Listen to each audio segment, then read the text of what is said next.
So Leading Beyond Now is, the full title of the book is Leading Beyond Now, the 5 Commitments for Africa to Thrive. Okay.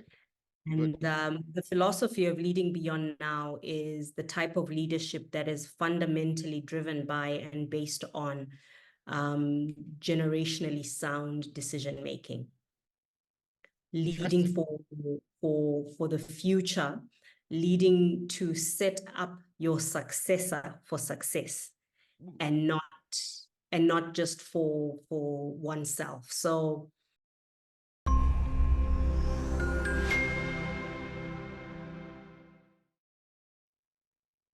hello, Ethel. hello, how are you? I'm okay. And you? I'm very well, thank you. Good, good. How's Joburg? It's good. Very good. It's Ooh. a bit hot, but cooler than usual. Okay. Mm-hmm. It's March. Yeah. When I first came to Joburg, I came in March. Yes, that's 18 years ago. Yeah, yeah. So tell me, what is going on in Joburg at the moment? Elections coming up in May. Ooh. So Ooh. yeah, so that's interesting. Yeah. Well, You can see, you know how we do in Africa. We were supposed to do anyway. yeah. Well, for me, it's interesting. You guys are run on a parliamentary system of government. Say for me, somehow I have come to the realization that all African countries should run a parliamentary system of government rather than the presidential system. I mean, it's a lot cheaper, and at least hearing them argue in parliament every day, at least it gives us some opportunities to see them work, you know? Yeah. You know? Yeah. At least we hear the arguments and we know, okay, they're working. But in Nigeria, the president and his cabinet do most things behind closed doors. We don't know what is going on. Yes. Yeah. Yeah. That's it. They do things behind closed doors. Well, yeah. So, see, a lot of our discussion today will focus on leadership, you know? Yeah. Leadership, culture, and all that. So maybe we'll get to talk about this a little bit more. No, so Ethel, so tell my audience who you are and what you do. Let's get going. All right. So I'm Ethel Kuuya. I am an author. New addition to my titles. I'm an author. Yeah. I'm an entrepreneur. I've been an entrepreneur for the majority of my career. I am a non-executive director. I am a coach. I coach on leadership.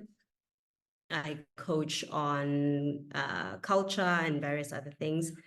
But one of the things I enjoy the most about what I currently do is the leadership coaching, where I get to work one-to-one with leaders of various parts of society, the economy, politics, and so on. Okay.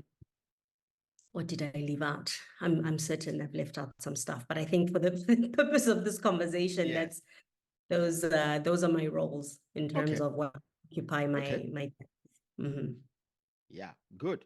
See, you mentioned that in addition to your titles is an author, right? Yes. You just published the book Leading Beyond Now. What does that mean? Okay. So Leading Beyond Now is, the full title of the book is Leading Beyond Now, the 5 Commitments for Africa to Thrive. Okay. And the philosophy of Leading Beyond Now is the type of leadership that is fundamentally driven by and based on generationally sound decision-making. Leading for the future, leading to set up your successor for success, and not just for oneself. So I'm a bit allergic to the term legacy because I find it to be quite self-aggrandizing. Whereas when talking about leading beyond now, it's for everyone. It's a reflection of what you're doing and who you're doing it for. Yeah. And then this leading beyond now is carried out through 5 commitments that I developed based on what I've been seeing, the work I've been doing, research, etc.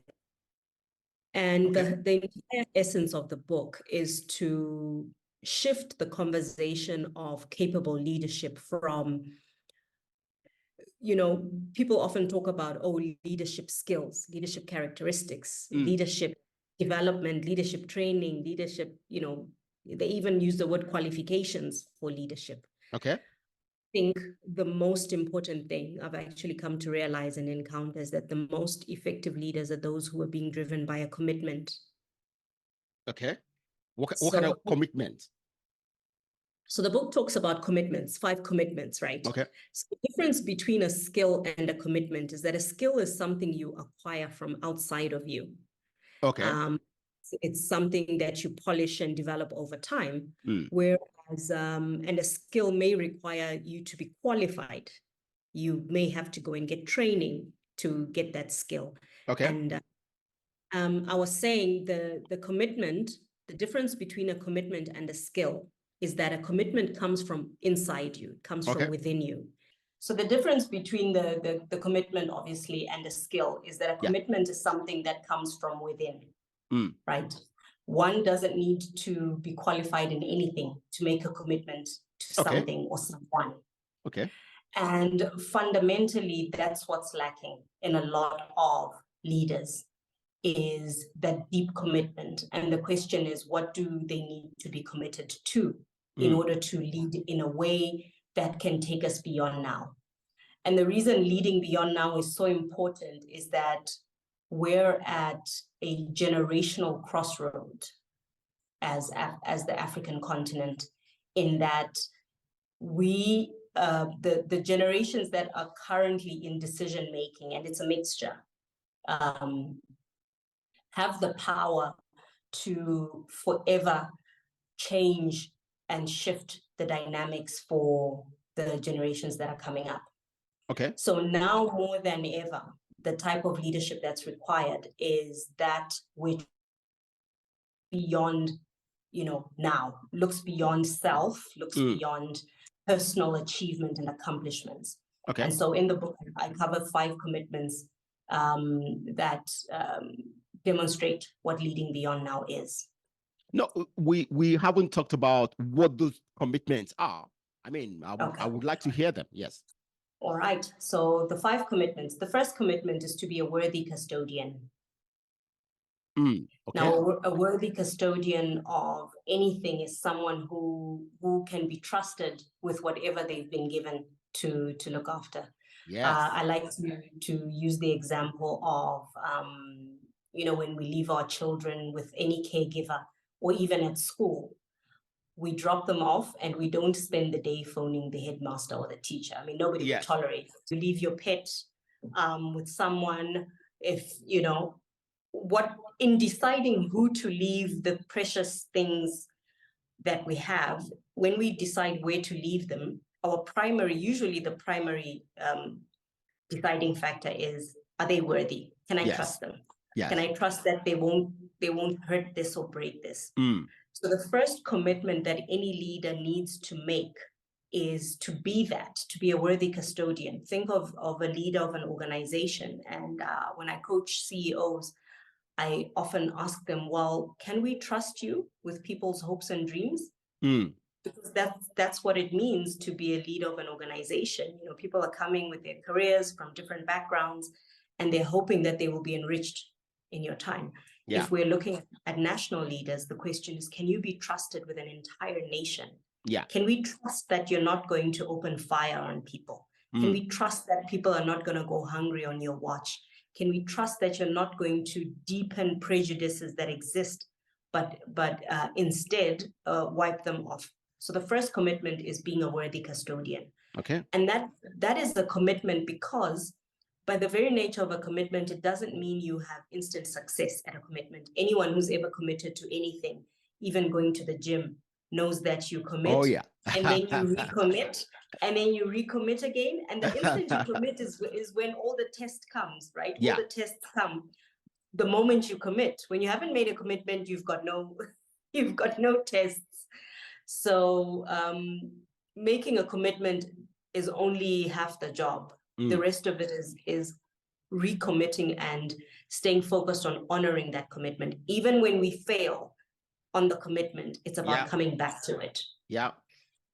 So the second commitment is to be responsible with influence.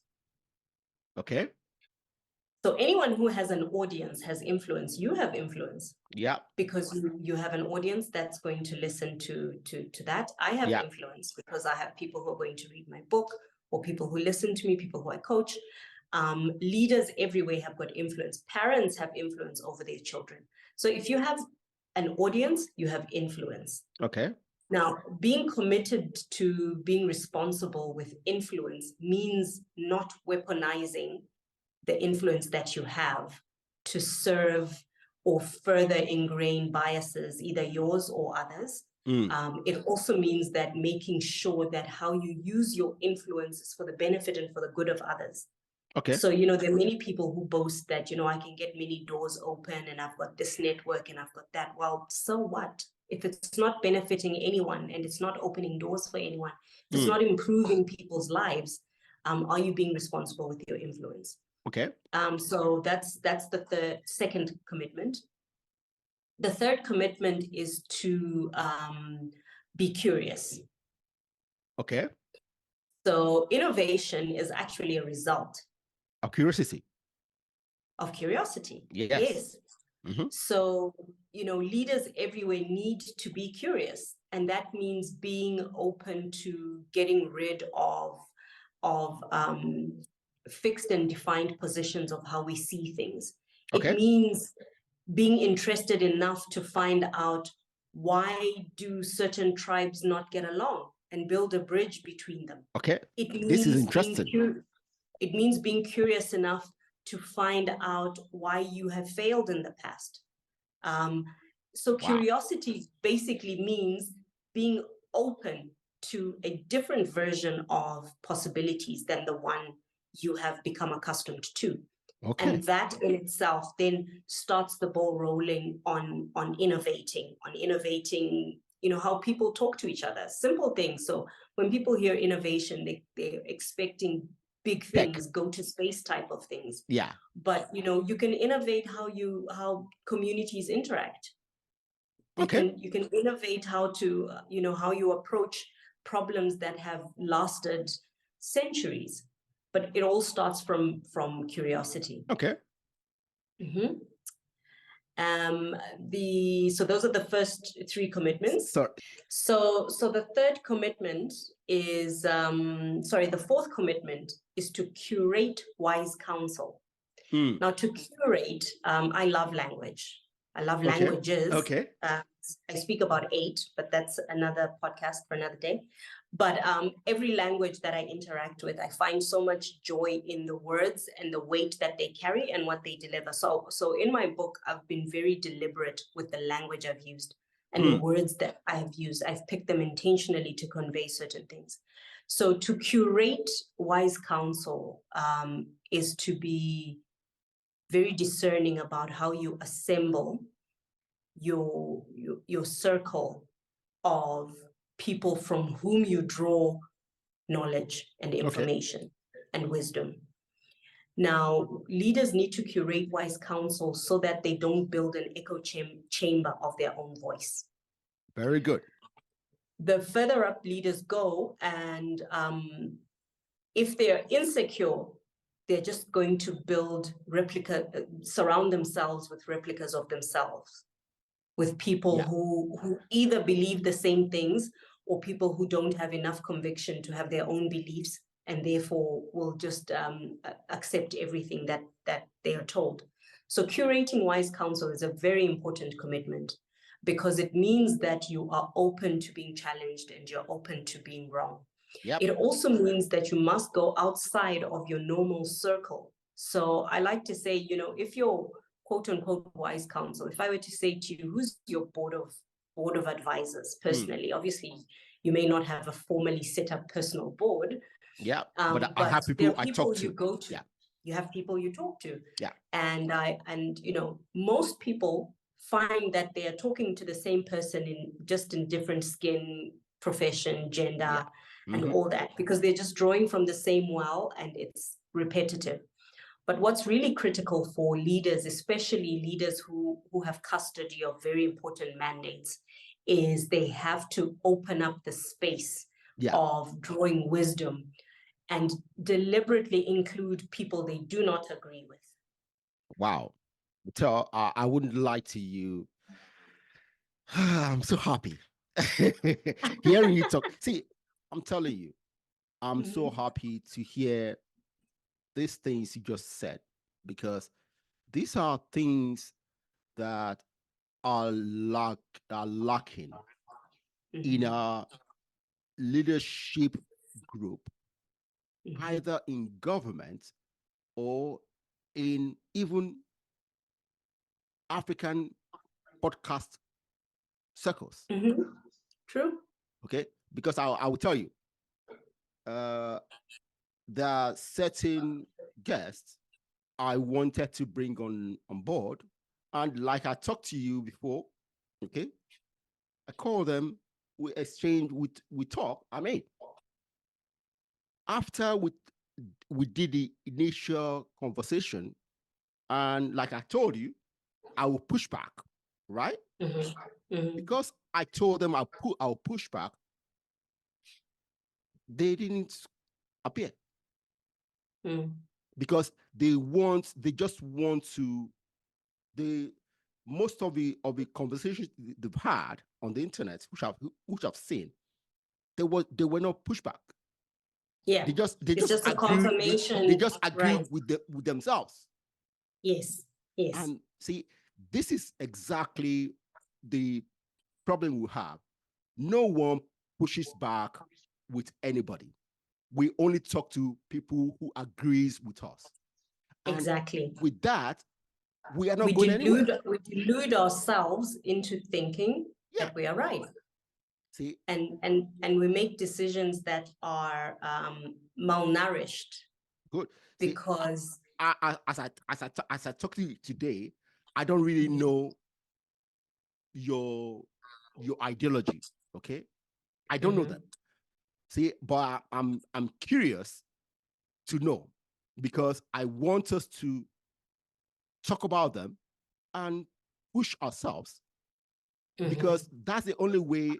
If I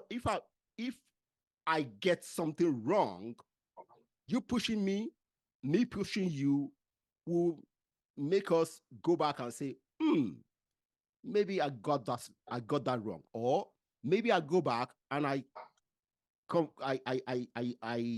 think about those things and I say, no, Ethel got something wrong, and then I'll come back to you. See, this conversation, continuous conversation, is what we need. Yes. I mean, and the thing is, leaders who don't curate wise counsel also have, like I was saying, very malnourished ways of leading, of making decisions, and end up with such a narrow view of the world. In a certain country that shall remain unnamed,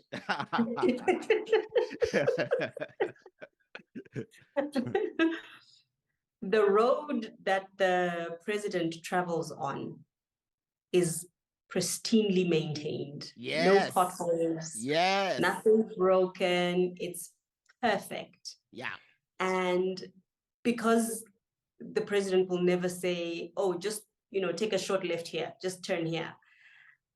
Their view of the world will always be false. Different from the because other they people. themselves do not insist on being able to see the full picture. Yeah. So curating wise counsel means deliberately balancing things out by inviting into your space or having discourse or seeking audience with people who are going to challenge your views and your thoughts, because that's the point from which we can become stronger. I mean, it's natural to defend our own views and our own thoughts. But if we're open to them being challenged, we might learn a thing or two. Wow. So, I will say this now because very soon you need to run. Okay. I will say this now. And I want you to commit to this. See, I think we have more things to talk about. Yes. Beyond this particular discussion. Okay. Okay. Based on what the little you have told me, I know we have a lot of different things to talk about. Okay. In the space of leadership. Okay. Okay. Now, let's move forward. See, one thing, like I just said, one thing we lack is that we don't challenge anything that has been accepted in society. Importantly, in leadership, we don't criticize or even reevaluate the actions, the decisions of our past leaders, especially our leaders who got us independence. Yes. Okay. See, I say this, I will say this for everybody to hear. I've said this several times. The people who have failed Africa are in my generation. We didn't do what we needed to do to sustain the momentum that our independence leaders started building. Okay. They did what they did based on the limited information or knowledge that they had. Okay. It was literally from Bush to office. Exactly. Oh, yeah. Very, very good. So I accept the fact that, okay, they had limited knowledge, but in my generation, see, we have no excuse. We don't have any excuse. Okay. But then for me, we went to school, we came out, and very, very few of us decided to go in to public service. Okay. Many of us wanted to do things for us. Okay. Now, I'm not saying that nobody should, no, but very few of us wanted to continue walking that road for our country's liberation. Okay. Now, when I use the word liberation, is a little bit different from a lot of people, but see, what I'm saying is that we are so, I will use the word selfish. All we cared about is us, but not about our society in general. Okay. So, but first, what I want us to talk about now is this. I ask you, why do we find it difficult to even say, okay, these people got something wrong? Because until we admit that they got something wrong, we will not do anything to fix them. Ooh, What a can of worms you've opened up. Let me give you the fifth commitment before I forget. Okay. And then I want to address this angle you've come up with. So the fifth commitment, the fifth and final commitment, is to commit to be tethered to values. Be anchored to something. Because you see, without values, nothing is sacred. Wow. And that's why, I'll say that again, without values, nothing is sacred. If we don't value something or someone or some people, then we can touch anything. Anything. Wow. You know, if we don't value what the earth gives us, we destroy it. If we don't value what people mean to other people, we kill them willy-nilly. Yeah. So it's so important. It's the fifth commitment, not because it's last, but because it's the anchor. Values, yes. Be tethered to something, value something. Yeah. Find sanctity in something. You know, you must have something that is sacred.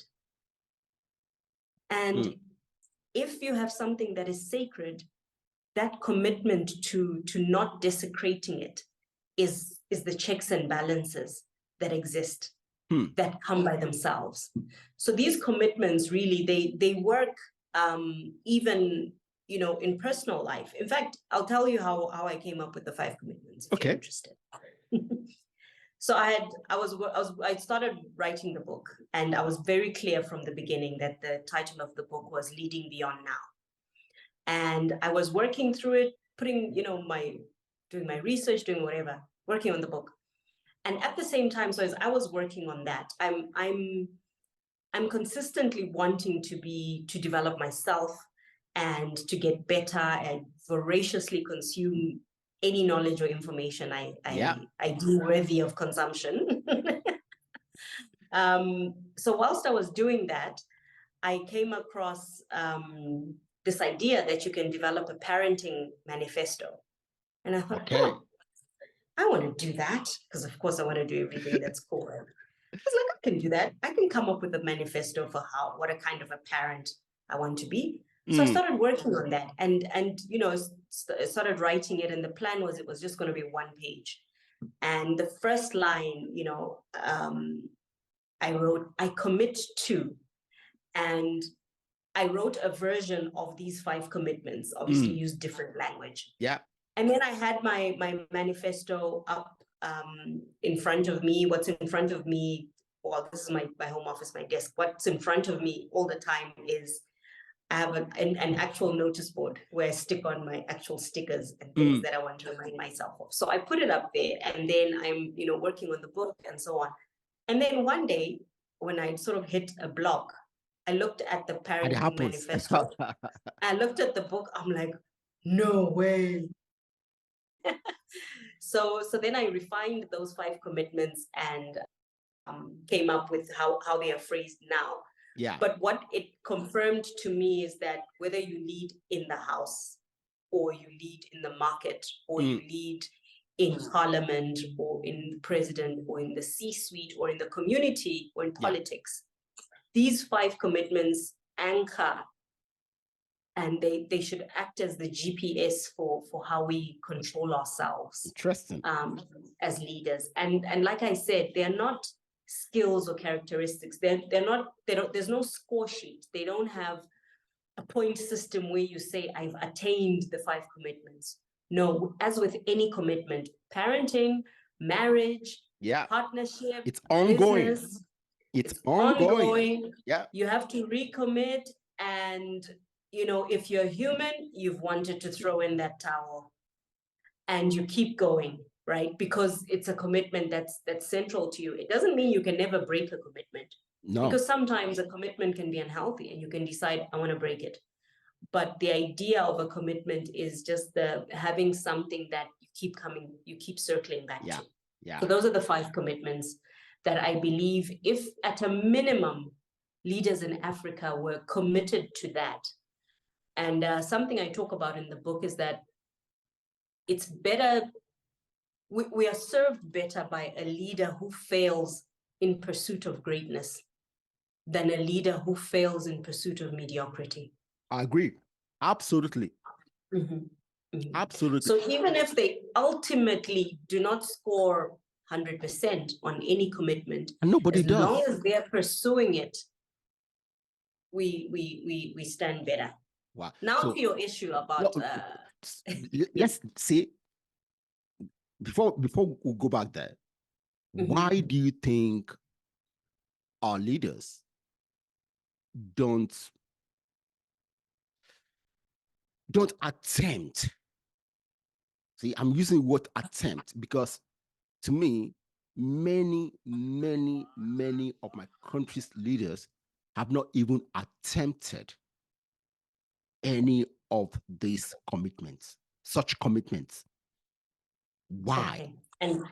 And where you're referring to country leaders, political leaders. Yes. Okay. So I think it's two things. Firstly, we must talk about the demand and the supply of leadership. Okay. Hey. The quality of the leaders we have is a demand and supply issue. Yeah. Until the consumer, aka me and electorate, citizens, yeah, me and you, until we demand a better quality of leadership, we're going to get who we get. Yeah. So that's one side of it, right? It's about what are people demanding from their leaders? What lengths are we going to make leaders accountable? The bar is too low. The entry bar is too low for leadership positions. But also, if I tie this in with what you brought on earlier about, post-independence and independence leaders. Yeah. If we're being fair, you realize that there had to be people who were going to go to the bush, quote unquote. Some places it was an actual bush, in some places it wasn't an actual bush, but there had to have been people who did the fighting. That had to happen. Okay. Yeah. We had to get that independence, and that was the only way it was going to happen, because years and years of being non-confrontational had produced nothing for us. That was the time and that was the era. That was the only way change was going to come about. Okay. Once that change had come about, what needed to happen is that the leaders who went who fought for these causes, a lot of them didn't maintain the drive that made them go out to that fight in the first place. They came back, and suddenly, years and years and centuries of poverty, of not having access to your own resources and so forth, brought out a strain of some type of greed. And this is, of course, is not applicable to everyone. Not every single person was like this. But I just want to shorten the story by saying it's a combination of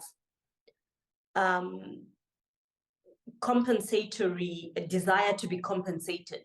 I went to war and therefore you must compensate. I should gain. Yeah. Okay. It's my turn. I fought for this country. Okay. It's my turn now. And not that beyond now view. Because there wasn't a plan for, okay, what happens afterwards? After we come in, we get the power, what happens? What we find, and I was talking about this yesterday in one of my coaching sessions, is that we found that, so if a leader comes in and they are not committed to being a worthy custodian, and so for each of the commitments, I break down the principles that anchor each commitment. Yeah. And one of the principles that anchors the commitment of being a worthy custodian is being committed to undoing systemic prejudice. Now, if you get into whatever office it is and you don't commit to undoing prejudice, what tends to happen is that you realize how that prejudicial position, how it benefited your predecessor. Mm. And you keep that on. In practical terms, it's like keeping on draconian colonial laws that made it possible for the colonialists to oppress people. A lot of presidents, African presidents who went to the bush or who fought for the country, who are so-called liberation heroes, have not repealed those laws, because those laws give them the same powers that their oppressors had. Yeah. And they've realized that, oh, this is the way I can amass power. So you see, that is further ingraining systemic prejudice and not undoing it. So that, why don't they have that commitment? Demand and supply. We are not demanding better from our leaders. Yeah. The second thing is that the more exposed and the more, how do I say this tactfully? Get in trouble here. But anyway, I've never cared much for being in trouble. You see, I think the generations that have had more access to opportunities, by default, have got better risk assessment capabilities. Yes. Yes. And they're no longer, the world and society is no longer in the zero-sum position that the struggle had us in. You were dying either way in the struggle. So were you going to die in service of your country, or were you going to die hungry, right? And not, and being oppressed and downtrodden. So that was like pushed against the wall. We had to do that. But now with more opportunities, you and I are unlikely to take to the streets with weapons or with whatever. And I'm not saying that's what we need to do. I'm saying that our ability to risk assess or to find other opportunities, other means, yes. Other means are so many. You know, I'll just leave. You know, I'm Zimbabwean, and that's the main solution. I'm in England. Just leave. The same thing. Yeah. Exactly. You know, there comes a point where you've tried, and then you are like, truly at the end of the day, I have kids. Yeah. And I have to feed them, and I have a career, and I have this, and I want to do X, Y, Z. So there is less and less, and rightly so, less and less appetite for that. But also we mustn't discount the interference that has continued to happen. So it's not like countries got independence and then the UK just packed up and disappeared and stopped being a player in the continent. They still have their fingers in there. Oh yes. See, yes. The truth is this. When it comes to that interference, okay. Now, let me make this clear. The level of interference in Francophone countries was excessive. Okay, so let's make that clear. Okay, it's excessive.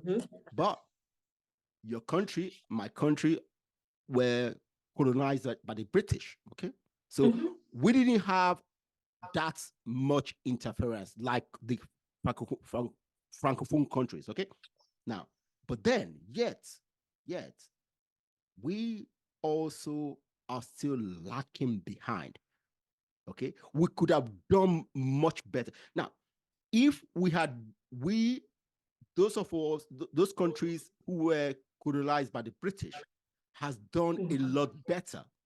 It would have made it very clear to everyone that what France was doing to the Francophone countries was the reason why they were not moving forward. But because our countries were also lagging behind, it didn't make that very clear. Okay. Now, no African country has moved forward at the pace it should have. Okay. No African country has moved forward at the pace it should have. Exactly. Yeah. The interference continues. It continues massively. The UK is no less guilty. the Queen had blood on her hands, and I'll say that very comfortably. Yeah. Because she oversaw colonialism, and she didn't oversee the rightful reparative acts to make sure that that type of interference wasn't there. But it's a lot of clandestine interference, aid. I talk about aid. I talk about debt. Okay. Africa is at the precipice of a debt bomb. Okay. See, let's note this, because I'm very eager to talk to you again. Okay. So let's note this: aid, debt, and I will add one thing else, because recently, in the last 2 years, I've realized the level of danger. Okay, I'll use the word danger we are in because of external NGOs. Okay, so debt, what's the other one? Debt, aid. Yes, debt, aid, and NGOs. See, these are things So we will that's talk about. actually one, because debt is the thing they give you. Yes. Aid is the thing they claim they're giving you for free. They used to wrap you up.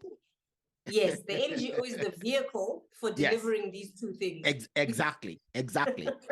see, now, having said that, see, I am a big proponent of personal responsibility. Yeah. As a person, and as my country and the continent. See, for me, we need to accept personal responsibility. Now, yes, I'm not denying whatever external parties are doing. Okay. But I will say this: even with all the interferences, okay, if we have done 50% of the things we should have done, we'd be in a different place. Good. Okay, so that's why I say whatever the external parties, former colonial masters were doing, not an excuse. Doesn't matter. It's not an excuse, because we let them in. We didn't do what we needed to do to understand what's actually going on. We didn't stand up for what we needed to stand up for. Yeah. Let's talk land reform, Zimbabwe. Okay. That's something I don't understand. So that's good. That's good. Yeah, talk about it. All right. So I want to look at it from a generational impact perspective. Okay. I don't want to look at it for the immediacy of the impact. Okay. Right. It was dubbed a chaotic land reform program. Whites were killed, farms were taken, etc. And therefore, Zimbabwe was now the pariah of the world. Without going down history and wanting to go there, just to bring up the obvious but often deliberately ignored fact that when you take back a stolen good, you're not stealing, it's yours. Okay. But I want to say that for me, I will never be against the land reform. It was a generational necessity and a generationally important move. So years from now, generations from now, I'm certain a lot of people will look back and see why it was important for that to happen. Okay. Now, implementation is a different story. The short-term impact of having done that is a different story. It definitely had an impact on the economy, a lot of falling out, a lot of this, a lot of that. but nothing major that you implement is going to go smoothly. Now, I don't say this as a Mugabe loyalist or in anybody's beliefs. I say this as an African. It makes no sense that the economy is not in the hands of African people. Look at Zimbabwe 20 years post the land reform program. The country's produced more tobacco now than it ever did under the white farmers. Okay. Now, I don't want to spend too much time on that because I don't sanction the political position or the political situation in the country. There's a lot about Robert Mugabe that I do not sanction and didn't, and I speak about it in my book. But I want to look at the singular act of land reform and its generational impact and its generational importance. Years from now, even now, a lot of the Black people who would not have had access to the land have access to it. Sadly, events in the country at present around dispossessing people who are beneficiaries of land reform, it's tragic. It's very tragic. But when I talk about a generationally impactful decision, that's an example of what I'm talking about. Okay. That we may feel the pain now, but in the long term, something has to make sense for people. Mm-hmm. Wow. Ethel, see, tell me, do you do you still have time to talk, or do you need to go now? I have 10 minutes. Let's do it. 10 minutes is not enough for me. See, like I said, I'm very serious. Like I said, we need to see. I don't know your politics about anything, okay? You don't know mine, okay? But I think our discussion is one we need to dig deeper into. Yes, and I must apologize. I committed to an hour and a half, but there was a change in my childcare schedule. Don't worry. I'm happy to have you back. Okay. See. Okay. Yes. I'll read your book. Okay, because you have enticed me with the little things you've just said. Okay. I'm going to read it. And there's so many other things I wanted to talk to you about, and so many things that you have dug up within this short conversation. Okay, so I'm happy to have you back. So, I'm so happy to have spoken to you today. I'm very happy to talk to people who want to dig into things. Okay, who are not afraid to push back. Okay, to get any pushback. See, because this is the only way we can move forward. And I think many people who are bent to just talk about what they want to talk about with people who agree with them, that don't push back, are not doing the things that Africa needs. Yeah, that's my view. Yeah. Okay? I'm very, very. No, I'm happy to go into. I'm happy to talk about any subject. Good. Because I'm responsible for my own paycheck. I can say what I want. Oh, great! I like that. So, see, go and pick up your case. Nobody's gonna fire me. Yes. That's good. See, I would love to talk to you very, very soon. Thank you very much for being a great guest. And I will make sure that my audio is in perfect working order. Great. And if I have enough lead time, I will actually, I have a friend who has a podcast recording studio. So I'll see if I can take the call there. And then we have it at perfect. Okay then. Yeah. That's good. Thank you very much. Bye-bye. Thanks so much. Yeah. Bye. Yeah. Bye. Wow. Great conversation.